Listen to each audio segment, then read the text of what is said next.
माननीय सभासदों, माननीय सभापति जी,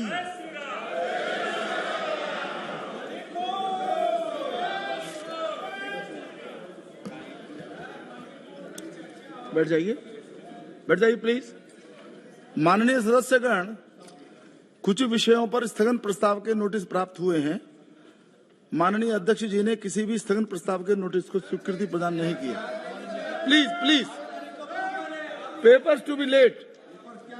आइटम नंबर 2, श्री नित्यानंद राय जी। महोदय, मैं आज की पुनरीक्षित कार्यसूची में क्रम संख्या 2 पर मेरे नाम के सम्मुख उल्लेखित दस्तावेज सभा पटल पर रखता हूँ।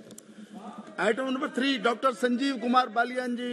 Sir, with your kind permission, I rise to lay the paper listed against my name at serial number 3 in today's revised list of business. Item number 4, सुश्री Shobha Karandlaje ji. Sir, I lay the paper shown as serial number 4 of the revised list of business in the Lok Sabha for today on the table of the House. Item number 5, Shri Kailash Choudhary ji. माननीय सभापति जी, मैं आपकी अनुमति से लोकसभा की पुनरीक्षित सूची में क्रम संख्या 5 पर मेरे नाम के सम्मुख उल्लेखित पत्र सभा पटल पर प्रस्तुत करता हूं। Item number 6, Shri A Narayana Swamy ji. Item number 7, Shri Kailash Choudhary ji. माननीय सभापति जी, मैं आपकी अनुमति से आज की लोकसभा की पुनरीक्षित सूची में क्रम संख्या 7 पर मेरे वरिष्ठ सहयोगी श्री नरेंद्र सिंह जी तोमर साहब के अपने पत्र सभा पटल पर प्रस्तुत करता हूं। श्री अजय कुमार जी। महोदय, मैं आज की पुनरीक्षित कार्य सूची में क्रम संख्या 8 पर मेरे नाम के सम्मुख उल्लेखित दस्तावेज सभा पटल पर रखता हूं। Item number 9, Shri L Murugan ji. sir, with your kind permission, I rise to lay on the table of the House the paper mentioned against my name at serial number 9 of today's revised list of business. Item number 10, Shri Nishit प्रामाणिक जी। माननीय अध्यक्ष महोदय, आपकी अनुमति से आज की कार्य संचालन की संशोधित सूची के क्रमांक नंबर 10 पर मेरे नाम के समक्ष दर्शाए गए कागजात को सदन पटल पर रखें। आइटम नंबर 11, श्री संतोष कुमार गंगवार जी। धन्यवाद सभापति जी। मैं आज की कार्यसूची में क्रम संख्या 11 पर मेरे नाम के सम्मुख यथा सूचीबद्ध सरकारी उपक्रमों संबंधी समिति के 20वें प्रतिवेदन की एक प्रति प्रस्तुत करता हूं। आइटम नंबर 12, श्री किरीट भाई सोलंकी जी। किरीट भाई।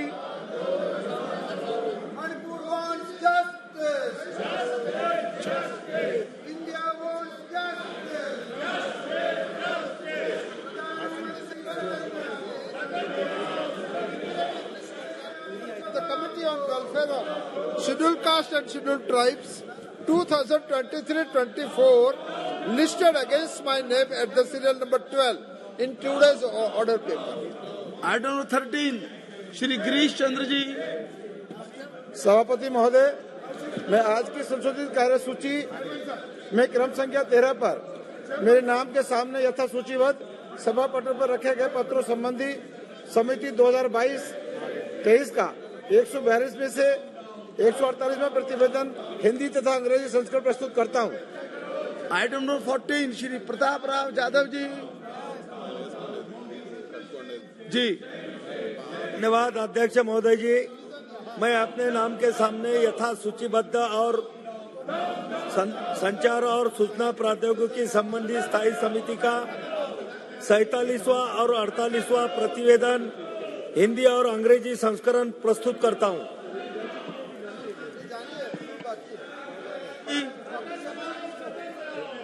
Shri Jagdambika Pal ji.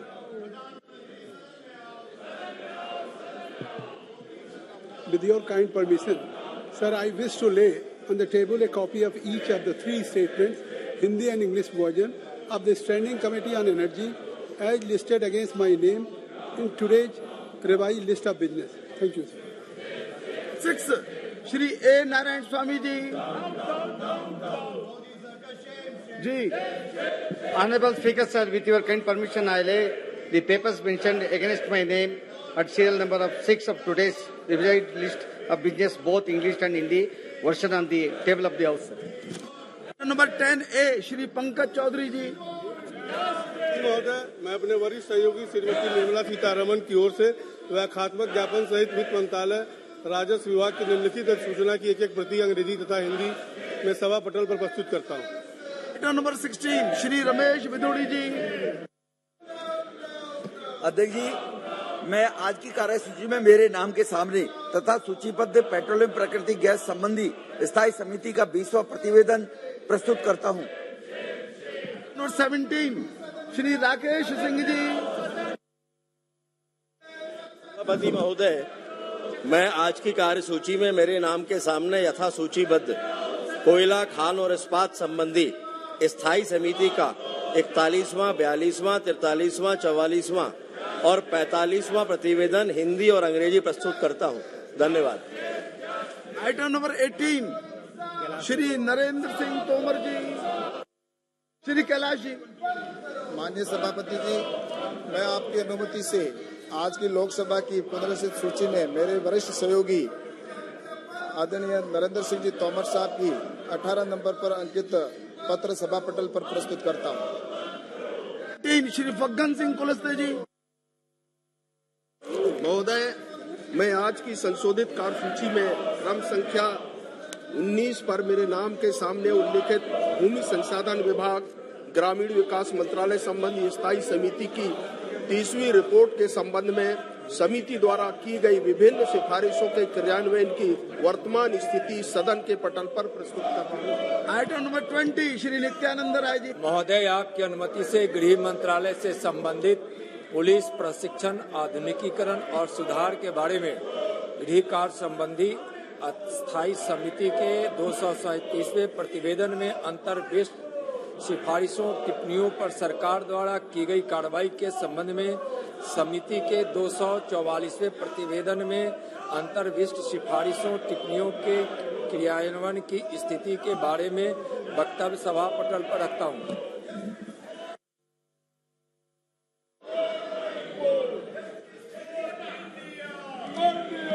The statement listed against my name at serial number 21 in today's revised list of business. 22 Shri Kailash Chaudhary. माननीय सभापति जी, मैं आपकी अनुमति से आज की लोकसभा की पुनर्रचित सूची में क्रम संख्या 22 पर मेरे वरिष्ठ सहयोगी BL वर्मा जी के नाम के सम्मुख सहकारिता मंत्रालय से संबंधित अनुदान मांगे 2022-2023 की मांग संख्या 16 के बारे में कृषि, पशुपालन, खाद्य एवं प्रसंस्करण संबंधी स्थायी समिति के 42वें प्रतिवेदन में शामिल सिफारिशों पर की गई कार्रवाई की स्थिति के संबंध में वक्तव्य देता हूं। कार्रवाई की स्थिति के संबंध में अंकित पत्र हिंदी व अंग्रेजी सभा पटल पर प्रस्तुत करता हूं। Item 23 doctor L Murugan ji. With your kind permission, I rise to make a statement regarding the status of implementation of the recommendations, observations contained in the 46th report of the Standing Committee on Communication and Information Technology on demands for grants 2023-24 pertaining to the Ministry of Information and Broadcasting. Item 24 Shri Ajay Bhatt जी।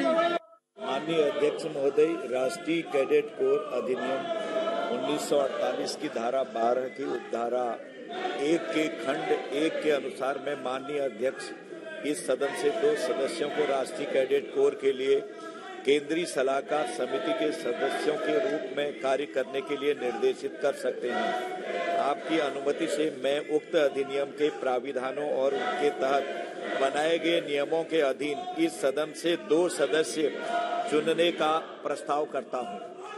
प्रश्न है कि माननीय मंत्री जी द्वारा प्रस्तुत प्रस्ताव को स्वीकृत किया जाए।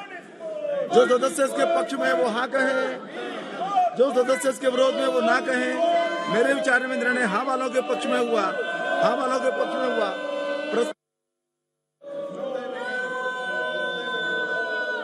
आइटम नंबर 25 महोदय, श्री नित्यानंद राय जी। गृह मंत्री अमित शाह जी की ओर से प्रस्ताव करता हूं कि दिल्ली राष्ट्रीय राजधानी राज्य क्षेत्र शासन अधिनियम 1991 का और संशोधन करने वाले विधेयक को पुनः स्थापित करने की अनुमति दी जाए।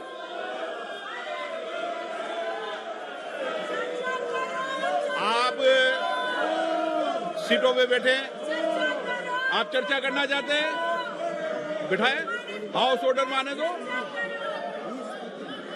हाउस ऑर्डर माने दो।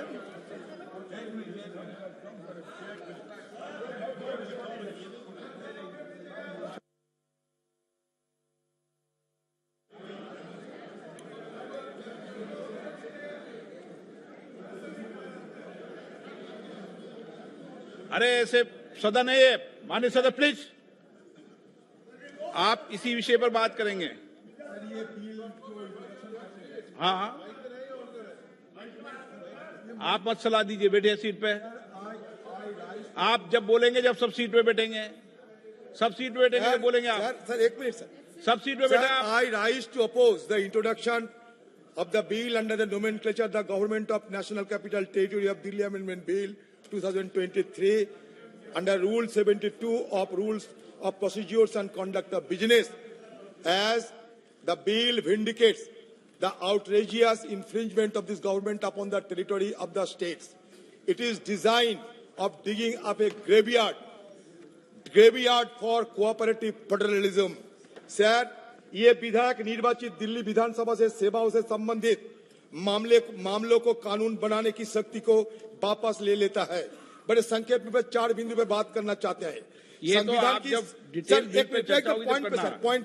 संविधान की 7वीं अनुसूची के तहत सेवाएं राज्य का विषय है, इसलिए एनसीटी विधानसभा को एनसीटी की सेवाओं से संबंधित सभी विषयों पर बिना किसी गतिरोध अड़चन के कानून पारित करने का अधिकार होना चाहिए था। इस प्रकार यह विधायक संविधान का स्पष्ट उल्लंघन है, क्योंकि अनुच्छेद 239 के स्पष्ट रूप से दिल्ली विधानसभा को राज्य और समवर्ती सूची में सूचीबद्ध मामले पर कानून बनाने की शक्ति प्रदान करता है। इससे संविधान की अपेक्षा करने और उच्चतम न्यायालय की अनदेखी करने में केंद्र सरकार की दृष्टिकोण को बारे में गंभीर प्रश्न उठता है। इस विधायक का उद्देश्य उच्चतम न्यायालय की फैसले से ज्यादा स्थापित दिल्ली सरकार के अधिकार और उसकी स्वतंत्रता को कम करने का है। उच्चतम न्यायालय के फैसले को बदलने की कोशिश कर और दिल्ली सरकार के मामले में हस्तक्षेप कर केंद्र सरकार संघवाद के सर, आई राइज टू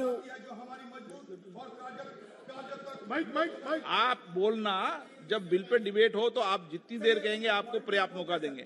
आप अभी विषय क्या है कि विधायी पावर है नहीं, ये विषय है ना, आप विद्वान है ना। हाँ बोले आप, हाँ बोलने का जब इच्छा तो भी नहीं बोलने का मौका मिलेगा। आपको पर्याप्त ये क्या बात है सर, बोलेंगे सर। ये 4 संक्षिप्त 4 बिंदु पे सर, एक बिंदु अब पता नहीं, अब माइक दिया माइक चालू है आपका? नहीं, ये तो अभी चालू किया सर, दोबारा पढ़ना पड़ता है। आदत मत बनाओगे। इस विधायक का उद्देश्य उच्चतम न्यायालय की फैसले से यथास्थापित दिल्ली सरकार के अधिकार और उसकी स्वतंत्रता को कम करना है। उच्चतम न्यायालय की फैसले को बदलने की कोशिश कर और दिल्ली सरकार के मामलों में हस्तक्षेप कर केंद्र सरकार संघवाद के उस महत्व को कमजोर करना चाहती है जो हमारी मजबूत और कार्यात्मक लोकतंत्र के लिए आवश्यक है। 3 नंबर सर, आप विधायक और अध्यादेश उच्चतम न्यायालय की इस फैसले को निष्प्रभावी करने का प्रयास करते हैं, जिसमें दिल्ली सरकार की शक्तियां को बहाल करते हुए कहा गया था कि अगर सरकार को अपने नौकरों पर नियंत्रण नहीं।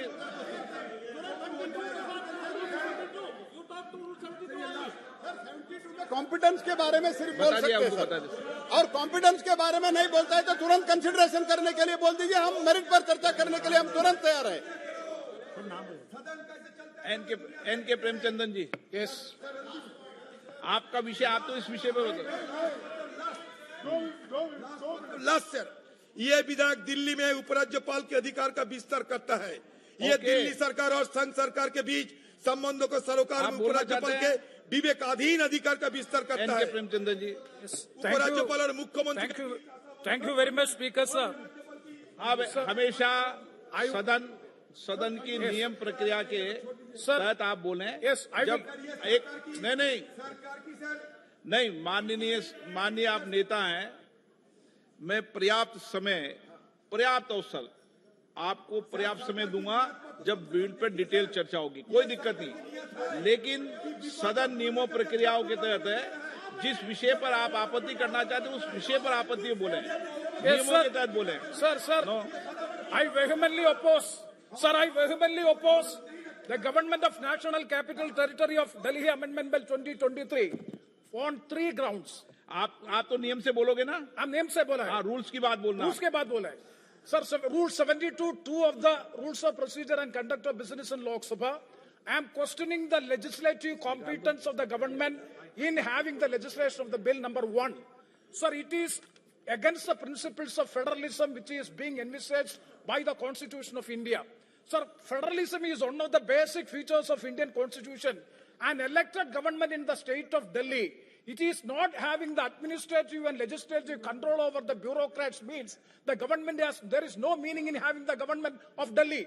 That is why I am saying that it is absolutely taking away the administrative and legislative control by the bureaucrats and the the political leadership and the elected. Sir, please, second point. क्या सुने आपकी? आप 72 के नियम में बोलो, व्यवस्था दे रहा हूं आपको।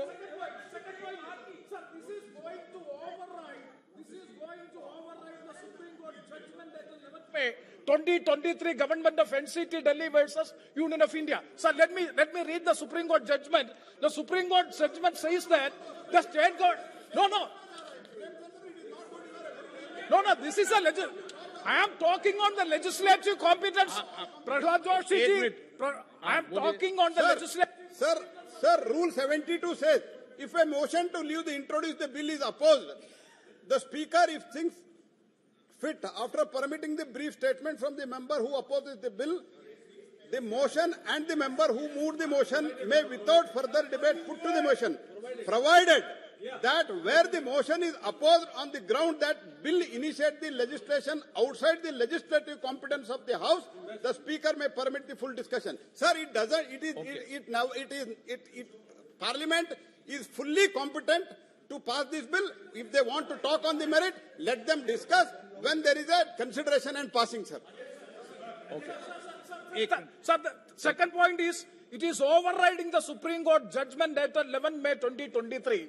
The Supreme Court judgment is very clear. The Delhi state government is having absolute power, administrative as well as the legislative supremacy is with the state government of Delhi. The intent of this bill is to override the Supreme Court. Sir, the third point. Sir, the third point. Please. Why you are having it? Sir, the third point. 239, Sir, through 239, clause 7 of Constitution of India. Sir, so far the last 30 years of Indian experience, so far the clause 7, 239 article of the Constitution has not been invoked. Here in the preamble, if you go to see, there are 2 pages of preamble. In preamble, sir, very, very valid point, sir. In preamble, nowhere it is stated that why clause 7, 239 is invoked is not being stated in the preamble. Preamble is incomplete. Therefore, I strongly oppose the bill in introducing. Speaker sir, मैं शुक्रगुजार हूं हमारे opposition leader का कि बगैर प्रधानमंत्री के house चलने दिया सर। इन्होंने बगैर प्रधानमंत्री के हाउस चलने दिया, इनका शुक्रिया अदा करता हूं सर। तो ये चेस और लूडो का खेल हो रहा है सर, उधर से चेस खेला जा रहा है, इधर लूडो खेला जा रहा है सर। मैं इसलिए अपोज कर रहा हूं कि ये आर्टिकल 123 का वायलेशन है। एक सिंपल बिल से आप संविधान को अमेंड नहीं कर सकते। तीसरा, ये theory of separation of powers का वायलेशन है। चौथा ये है कि सर सुप्रीम कोर्ट का 4 जुलाई 2018 का 5 जजेस का जजमेंट है। तो इसीलिए मैं ये कहता हूं कि ये इस हाउस को लेजिस्लेटिव कॉम्पिटेंस नहीं है, इसलिए मैं इस बिल की मुखालिफत कर रहा हूं। अब जबकि हमारे लीडर ऑपोजिशन ने अलाउ कर दिया बगैर प्रधानमंत्री के, मेरी आपसे गुजारिश है सर, मैं डिवीजन पूछूंगा, अब डिवीजन कराइए। स्वागत Rai ji. Sir, with all the vehemence at my command, I beg to oppose the National Capital Territory of Delhi Amendment Bill 2023. As has been mentioned before, that this bill is well outside the legislative competence of Parliament, because the Supreme Court, in a past judgment, in CA number 2357 of 2017 on 11th May 2023 in the matter of Government of NCT of Delhi versus Union of India. Now, to override the Supreme Court judgment, the government has brought forward a bill. This is totally autocratic. It abrogates. Sir, हो जाएगा sir. Sir, अब प्रेमचंद्रन को 4 बार मौका दिया. मुझे भी 1-2 बार दीजिए. Sir, वो complete. Sir, I want to say that this is total abrogation of the legislative power of the Union Capital Territory of Delhi under Article 239A of the Constitution. कल आपको पर्याप्त मौका दूंगा. चलाओ सदन पूरा, सबको मौका देंगे. अध्यक्ष पूरा समय, कल आप सबको पूरा समय दूंगा. अध्यक्ष महोदय, ये बिल पूरी तरीके से गैर कानूनी है. कानूनन बात करो. ये पूरी तरीके से गैर कानूनी है. आपको भी पता है, page 772 of Kaul and Shakdher practice and procedure of parliament में. एक मिनट बैठिए. माननीय सदस्यगणों, मैं पुनः आपसे आग्रह करता हूं कि ये संसद है और संसद में बोलते समय हर शब्द का उच्चारण ठीक होना चाहिए. हमारे गौरव गोगोई जी उपनेता हैं, वो बोलते हैं आपको भी पता है. अगर मुझे पता होता तो मैं इस बिल को इंट्रोड्यूस ही नहीं करता. नो, मुझे पता होता तो मैं बिल को इंट्रोड्यूस कैसे करता. आप तो सीट पर आपत्ति पैदा कर रहे हैं कि मुझे पता है. मुझे पता होता तो मैं इंट्रोड्यूस कैसे मिलता. ये तो बहुत बड़ा विषय हो जाएगा. नो, इन शब्दों को वापस लो. ऐसे चलिए. चाहता हूं सर, मुझे संरक्षण की आपका संरक्षण चाहता हूं कि आपके पीठ से एक निर्देश जाए कि ये जो बिल है सब्सटेंटिव पॉलिसी नहीं है. और ये जो कॉल एंड शक्दर का जो लिखा है कि when a leave of house to the moving of a motion has been granted, no substantive motion on policy matter is to be brought before the house by the government till the motion of no confidence has been disposed of. Motion of disconfidence has not been disposed of. This is a substantive policy. It is illegal. It will be challenged and this has no merit, sir. अब ruling दीजिए कि ये substantive. Thank you, sir. I too would like to oppose the introduction under Rule 72 of the Rules of Procedure, and particularly on the issue of legislative competence. I have 4 brief points, sir. First, the bill violates the defining feature of a federal democracy, the division of power. It undermines the Delhi Legislative Assembly and the Delhi government, and by trying to supersede the Supreme Court's decision on the matter, the union government appears to undermine the constitutional principle of federalism. Number 2, sir, just 4 quick points. Sankshipt mein bol raha hu. Number 2, the bill infringes the principle of representative democracy, which is a basic feature of the Constitution. The legislators are accountable to their electorate. The electorate must have a say in who governs them. If the Delhi government is not able to control and hold to account the officers posted in its service, sir, the fact is that it's their responsibility. The legislature cannot be fulfilled. The principle of collective responsibility extends to the responsibility, sir, of the government for its own officers. You cannot give bureaucrats the authority that belongs to elect. I am before you, sir. I am before you. Sir, actually, the government is day by day going autocratic. That is what everybody feels here. Sir, ever since the first no confidence motion has brought in to this house in 1956, there is no such precedence to discuss any substantive motive before the discussion of. आप इस विषय bill pay बोलिए. Before the discussion of no contest motion taken. Moreover, it is very much against the judiciary, which the Supreme Court has already pronounced. Honorable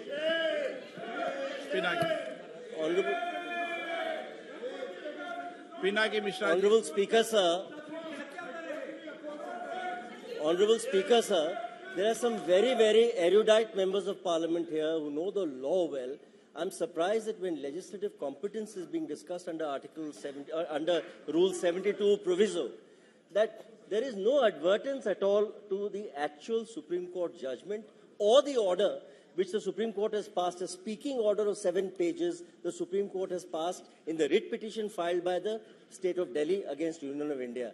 Now, kindly see what the Supreme Court in para 95 has said. It concludes about legislative competence. Please understand, the court says, however, if Parliament enacts a law granting executive power on any subject which is within the domain of NCTD, the executive power of the LG shall be modified to the extent as provided in that law. Government has brought out a law now pursuant to a Supreme Court empowering it. So how can you challenge legislative competence? How do you challenge? I can understand you vote against it. You can vote against it. You can vote no. On a point of law. On a point of law, you cannot. On a point of law, you cannot challenge this. Legislative competence is there. Okay. माननीय गृह मंत्री जी,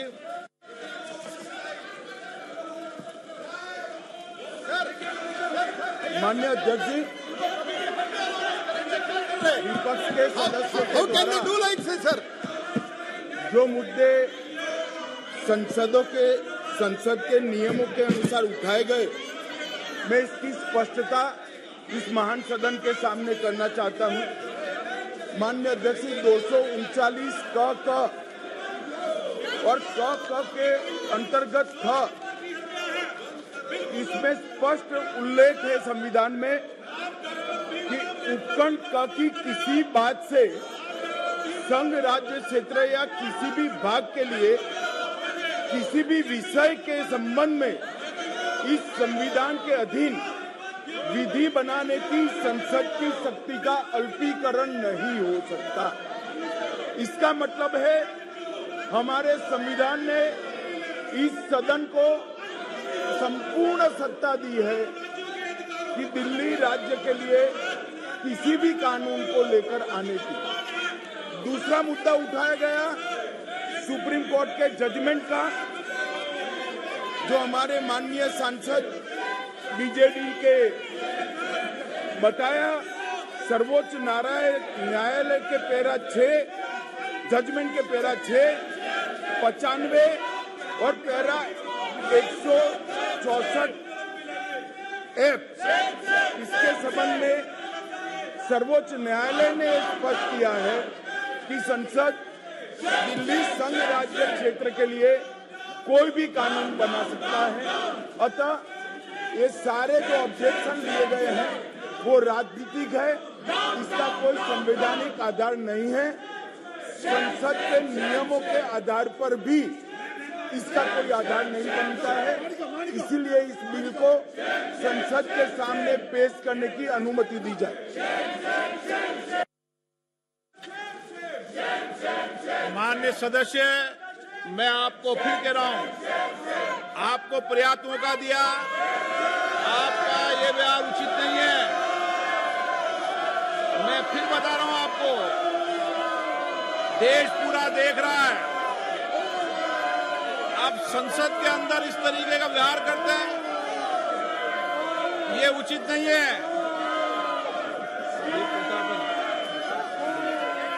प्रश्न है कि विधेयक को प्रस्तावित करने की अनुमति प्रदान की जाए। जो सदस्य इसके पक्ष में हाँ गए, जो सदस्य विरोध में ना गए, मेरे विचार में निर्णय हाँ वालों के पक्ष में, हाँ वालों के पक्ष में। माननीय मंत्री जी विधेयक को प्रस्तावित करें। श्री नित्यानंद राय महोदय, मैं विधेयक प्रस्तावित करता हूं।